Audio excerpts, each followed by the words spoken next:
ठीक है गाइस, तो ये थर्ड सेशन में हम लोग सीखेंगे कि तुम क्लाइंट साइड डेवलपमेंट जो है सर्वर साइड के साथ कैसे इंटरेक्शन करोगे। Client to server side, client side is nothing but ये क्लाइंट साइड पे जावास्क्रिप्ट जो लिखते हो, this is called client side development. ठीक है। Server side development is nothing जो आप एपेक्स में लिखते हो। ठीक है। तो एलडब्ल्यूसी के लिए एक क्लाइंट है और वो सर्वर साइड है, क्योंकि सर्वर से डेटा रिटर्न होके आएगा। ठीक है। तो अगला एलडब्ल्यूसी बनाते हैं, इसको बंद करके इसका नाम लिखते हैं हम लेट मी क्रिएट। ठीक है। Show all contacts. ठीक है, सारे कॉन्टेक्ट दिखाने हैं हमें और के। ठीक है। उस एलडब्ल्यूसी का नाम ठीक है दे दिया। एचटीएमएल में क्योंकि तुम्हें अब एक एक फॉर्मेट में दिखाने हैं सारे कॉन्टेक्ट्स। ठीक है, तो हम इसके लिए क्या करेंगे, एक टेबल फॉर्मेट लेंगे। ठीक है, टेबल के लिए वापस से डॉक्यूमेंटेशन में जाना है। ठीक है, कहीं नहीं, बस as it is copy paste the code, कोई ज़्यादा हमें सीखने की ज़रूरत नहीं है। ठीक है, कोई एक्स्ट्रा कोडिंग एचटीएमएल की या कुछ भी, बेसिक्स से स्टार्ट करना है, अपने आप धीरे धीरे एडवांस हो जाएगा। मैंने डेटा टेबल यहाँ पे सर्च मारा।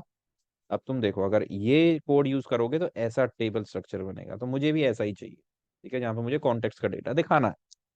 ठीक है, उसके लिए HTML का कोड ये वाला है, जो कि मैं एज इट इज कॉपी करूंगा, पेस्ट किया। ठीक है, तो ये बता रहा है कि तुम्हारा इस डेटा टेबल की हाइट कितनी होगी, और ये तुम्हारा स्टैंडर्ड सिंटेक्स है जो कि मैंडेटरी है। एक की फील्ड होगी आईडी। ठीक है, डेटा पास करना है इसमें और कॉलम पास करना है। ठीक है, अगर ये पास करोगे तो ऐसा ग्रिड रिव्यू हो जाएगा अपने आप। ठीक है, बस तुम्हें क्या करना है इसमें कोडिंग में, ये ध्यान रखिए, डेटा क्या पास करना है और कॉलम क्या पास करना है, बस दो वेरिएबल्स। ठीक है, यहाँ पे ये मेथड नहीं है। लास्ट टाइम जो हमने देखे थे कर्ली ब्रेसेस में मेथड देखे थे। ठीक है, ये कैसे पता करेंगे। ठीक है, लोगों में कंफ्यूजन होता है कि भाई when to recognize that it is a variable, how can you recognize that it is a method। ठीक है, when it is a method and when it is a variable। ठीक है, तो ये चीज भी हम इस सेशन में सीखेंगे। ठीक है, तो अब जब डेटा नाम का अगर वेरिएबल होगा, तो याद रखना वो जो है ऐसे, go to the class, inside the class variable ऐसे, और वो या तो ऐसे डिफाइन होगा या ऐसे डिफाइन होगा, बस ऐसे ही। Even this is a variable in the JavaScript. But method की बारी जब भी आएगी तो you should have this with common bracket.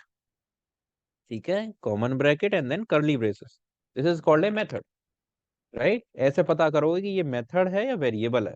ठीक है, तुम भी जब डिफाइन करोगे, अगर वेरिएबल डिफाइन करना है तो ऊपर, मेथड डिफाइन करना है तो ऐसे नीचे वाला, एंड इसको यूज करना है तो copy and go to your HTML। Same format होगा कर्ली ब्रेसेस के अंदर वेरिएबल ने, सेम फॉर्मेट, नो चेंज। ठीक है, सो फार गुड। इसके बाद अब हम, ये हो गया, अब हमें चाहिए डेटा। डेटा जो कहाँ से आएगा, that is from your Salesforce database. ठीक है, अब उसके तरीके सीखने वाले हैं हम, किस किस तरीके से तुम डेटा ला सकते हो। ठीक है, पहला तरीका, ठीक है, मैं अलग अलग तरीके बताऊंगा। ठीक है, और कब कौन सा यूज करेंगे वो भी बताऊंगा। तो सबसे पहला तरीका है with the help of wire. ठीक है, अब थोड़ा सा वायर के बारे में भी पता कर लेते हैं, वायर होता क्या है। ठीक है, सो इन सेल्स फोर्स, ठीक है, there are something called decorators.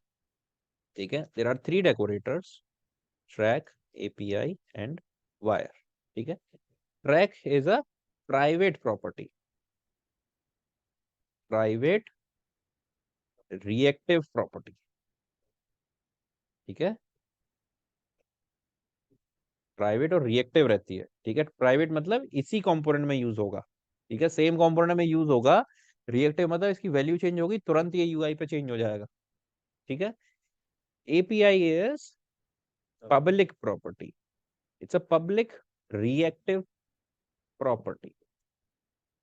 इसका मतलब, ठीक है, इसका मतलब ये है कि ये पब्लिकली यूज होता है, मतलब बाहर से इसका डेटा आएगा। पब्लिक मतलब एक कंपोनेंट से नहीं आएगा, सेम से बाहर से आएगा, ये एक्सेप्ट करेगा। ठीक है, अगर उसकी वैल्यू भी चेंज होती है तो ये भी चेंज होगा सेम टाइम पे, तो होगा पब्लिक रिएक्टिव प्रॉपर्टी। इसका यूज भी देखेंगे। Now third is a wire. ठीक है, तो ये जो वायर है, ये तुम्हारा एज अ मेथड भी काम करता है। ठीक है, इस मेथड में क्या है, इससे with the help of this you can call the Apex class, use to call Apex on page load. Page load पे तुम एपेक्स कॉल कर सकते हो इससे। ठीक है, so as simple as that, on load पे कॉल होता है और तुम डेटा ला सकते हो एपेक्स क्लास से, बट नो डीएमएल, इसमें डीएमएल नहीं होते, याद रखना। ठीक है, तो ये हो गया तुम्हारा वायर का फायदा, और आज हम वायर यूज करेंगे। ठीक है, और रही बात ट्रैक की, वो भी तुम सेम कंपोनेंट में, ये ऑप्शनल है। ठीक है, as per as the latest release, तुम ट्रैक के लिए पहले यहाँ पे उसको लाइब्रेरी में इंपोर्ट करोगे ट्रैक। ठीक है, फिर एट द रेट ट्रैक ऐसे लिखोगे and then you can define a variable. तो किसी भी वेरिएबल के सामने एट द रेट ट्रैक लिख दोगे तो वो वेरिएबल ट्रैक वेरिएबल हो जाएगा। ठीक है, रिमेंबर दिस। मेथड के सामने। मेथड में नहीं होता, सिर्फ ये वेरिएबल के लिए होता है। ठीक है, track will be only variable. ठीक है, अब आता है वायर। ठीक है, अब तुम्हारे सामने सबसे फिर से अगेन चैलेंज, क्योंकि यू गाइस आर फ्रेशर, तुम्हें ये नहीं पता कि इसका कोड कहाँ से उठाएं, राइट। ठीक है, वायर का हमें कोड भी चाहिए होगा। ठीक है, जैसे कि मैंने कहा है कि रटना तो कुछ भी है नहीं, बाकी टाइम के साथ तुम लोग खुद सीख जाओगे। ठीक है, तो same, you go to Google. ठीक है, अगेन सेल्सफोर्स डॉक्यूमेंटेशन, बट इस टाइम ये डॉक्यूमेंटेशन काम नहीं आएगा because this is JavaScript and this documentation is use for HTML। ठीक है, तो जावा स्क्रिप्ट के लिए तुम्हारा डिफरेंट डॉक्यूमेंटेशन है जो सेल्सफोर्स प्रोवाइड करता है। Let's go for the same. ठीक है, ये वाला है वायर का, लेट्स पिक दिस। ठीक है, डेवलपमेंट गाइड में गए, अगर देखोगे तुम लोग, कोई अच्छा सा सिंटेक्स ढूंढते हैं जो तुम एक जर्नली यूज करोगे। ठीक है तो कई सिंटेक्स वायर के। हाँ, ये वाला सिंटेक्स अच्छा है, ये यूज कर सकते हैं हम लोग। ठीक है, मी कॉपी दिस, क्योंकि ये एरर भी मैनेज करेगा, कोई एरर आया तो। ठीक है, और सच डेटा आया तो डेटा मैनेज करेगा, तो ये वाला वायर का सिंटेक्स अच्छा है डॉक्यूमेंटेशन के हिसाब से। ठीक है, अब यहाँ पे your main thing is apex class call करना है, तो एपेक्स क्लास पहले बनी भी होनी चाहिए, राइट। एपेक्स क्लास बनाने के लिए एपेक्स क्लास पे गए, राइट क्लिक किया, क्रिएट एपेक्स, इसमें लिख दिया कॉन्टैक्ट क्लास बना रहे हो, कॉन्टैक्ट कंट्रोलर। ठीक है, नई क्लास बनी। हाँ, उठा भी सकते हो बनी बनाई क्लास। ठीक है, बट हमारे केस में हम नई बना रहे हैं, चलो। ठीक है, अब जब भी क्लास का पहला मेथड बनेगा, हमेशा जो LWC में कॉल हो सकता है, वो हमेशा एक एनोटेशन होगी उस पर, ऑरा इनेबल्ड। ठीक है,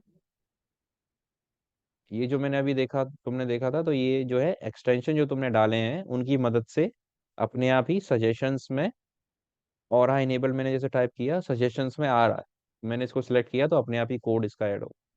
ठीक है, तो एक्सटेंशन का ये फायदा है, और यहाँ पे डेवलपमेंट करने का, डेवलपर कंसोल में कर रहे हो तो सब लिखना पड़ता। ठीक है, तो और इनेबल मेथड अपने आप ही पब्लिक स्टैटिक होता है। ठीक है, कुछ रिटर्न करना है तो स्ट्रिंग हुआ, मेथड नेम दे दो, तो मेथड नेम हुआ मेरा गेट कॉन्टेक्ट्स। ठीक है, और वायर मेथड है तो हमेशा याद रखना वायर मेथड कैशेबल ट्रू होते हैं, हमेशा कैशेबल इक्वल्स टू ट्रू। ठीक है, और यहाँ पे जाके तुम अपना रिटर्न करा दो सारे कॉन्टेक्ट, और के सारे कॉन्टेक्ट। ठीक है, ये तुम्हारा हो गया एक छोटा सा method for enabled cacheable equals to true. Deploy कर रहा हूँ मैं इसको, 1 मिनट, फेल हो गया। ठीक है, जब फेल होता है कोई भी, तुम यहाँ पे एरर देख सकते हो। ठीक है, अगर तुम देखोगे तो there is a spelling mistake mistake. ठीक है, कैशेबल की स्पेलिंग मिस्टेक है, तो सारे एरर्स तुम्हें यहीं पे मिल जाएंगे। सेकंड इज ये लिस्ट है। ठीक है, लिस्ट रिटर्न कर रहे हो तो यहाँ पे रिटर्न टाइप तुम्हारा लिस्ट होगा। ठीक है, रिटर्न टाइप दे दिया। ठीक है, मैं एक बार स्पेलिंग दिखाता हूँ। एग्जैक्टली हमें same spelling plus same format में लेके आनी है। एक बड़ा हो गया होगा।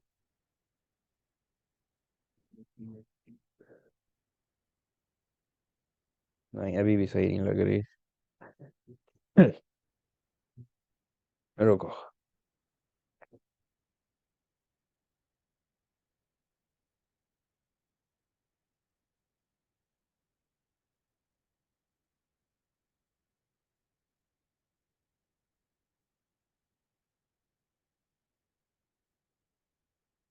एग्जैक्टली हमें सेम लिखना है। ठीक है, तो ये है सेम एग्जैक्टली। मैं ऐसे कॉमन ब्रैकेट में इसको कॉपी करता हूँ, एज इट इज लिखते हैं। ठीक है, cacheable equals to true. Spelling mistake नहीं होनी चाहिए, that's only the thing which हमें मेक श्योर करनी पड़ेगी। ठीक है, तो आ गया, हमने एक मेथड बनाया कैशेबल ट्रू। तो कैशेबल ट्रू है, वायर मेथड से कॉल कर सकते हैं। इसमें कोई डीएमएल नहीं है, बिकॉज वायर मेथड में तुम डीएमएल नहीं कर सकते हो, सीधे क्वेरी है। ठीक है, यहाँ पे गए अपना। अब ये मेथड हमें अपने में इंपोर्ट करना पड़ेगा। ठीक है, एपेक्स क्लास कॉल करने के लिए बेसिक्स ये है कि पहले तुम्हें उसे मेथड को डिफाइन करना पड़ेगा, इंपोर्ट करना पड़ेगा, और फिर यूज करना पड़ेगा। That's it. ठीक है,